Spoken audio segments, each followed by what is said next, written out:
দক্ষিণ চীন সাগরকে বরাবরই নিজেদের সম্পত্তি বলেই মনে করে আসছে চীন।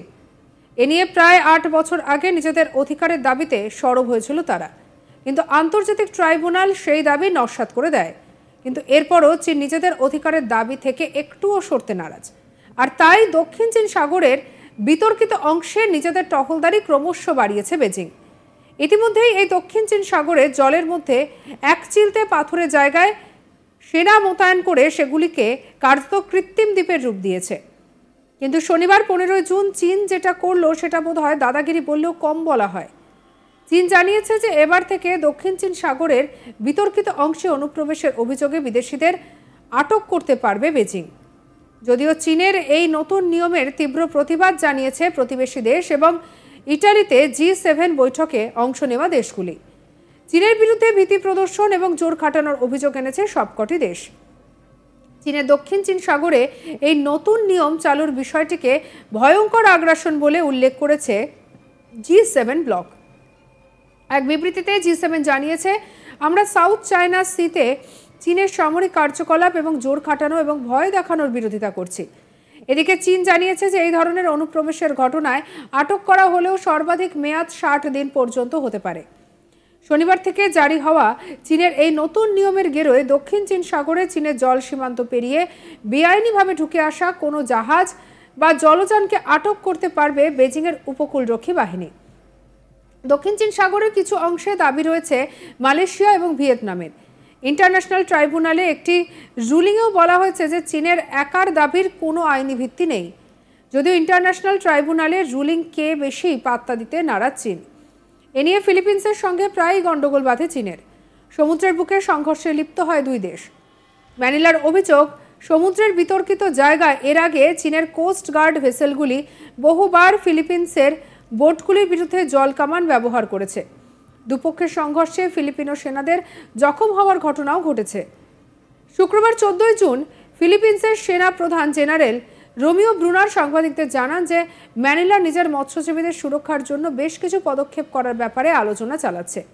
বেজিংয়ের কোস্ট গার্ডের বিরুদ্ধে ম্যানিলা বর্বরোচিত এবং অমানবিক আচরণের অভিযোগ এনেছে।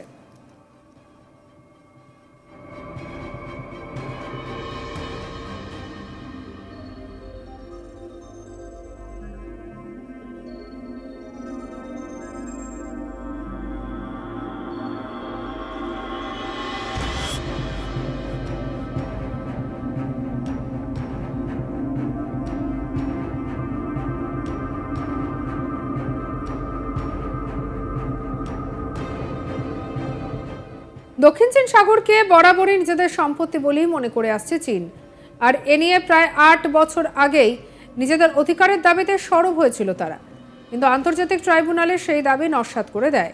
কিন্তু এরপরও চীন নিজেদের অধিকারের দাবি থেকে একটুও সরতে নারাজ, আর তাই দক্ষিণ চীন সাগরের বিতর্কিত অংশে টহলদারি ক্রমশ বাড়িয়েছে বেজিং।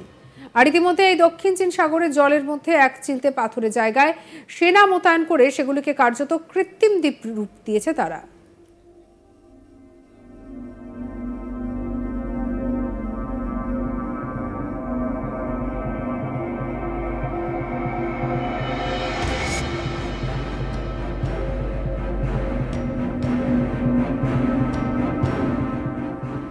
কিন্তু শনিবার 15 জুন চীন যেটা করলো সেটা বোধ হয় দাদাগিরি বললেও কম বলা হয়। চীন জানিয়েছে এবার থেকে দক্ষিণ চীন সাগরের বিতর্কিত অংশে অনুপ্রবেশের অভিযোগে বিদেশিদের আটক করতে পারবে বেজিং। যদিও চীনের এই নতুন নিয়মের তীব্র প্রতিবাদ জানিয়েছে প্রতিবেশী দেশ এবং ইটালিতে G7 বৈঠকে অংশ নেওয়া দেশগুলি। চীনের বিরুদ্ধে ভীতি প্রদর্শন এবং জোর খাটানোর অভিযোগ এনেছে সবকটি দেশ। চীনের দক্ষিণ চীন সাগরে এই নতুন নিয়ম চালুর বিষয়টিকে ভয়ঙ্কর আগ্রাসন বলে উল্লেখ করেছে G7 ব্লক। এক বিবৃতিতে G7 জানিয়েছে, আমরা সাউথ চায়না সিতে চীনের সামরিক কার্যকলাপ এবং জোর খাটানো এবং ভয় দেখানোর বিরোধিতা করছি। এদিকে চীন জানিয়েছে এই ধরনের অনুপ্রবেশের ঘটনায় আটক করা হলে সর্বাধিক মেয়াদ 60 দিন পর্যন্ত হতে পারে।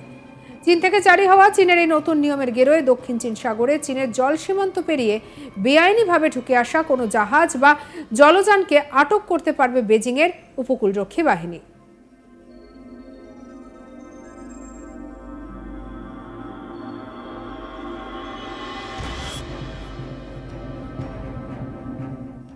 সঙ্গে রাখুন আজ তাক বাংলাকে সাবস্ক্রাইব করতে ভুলবেন না।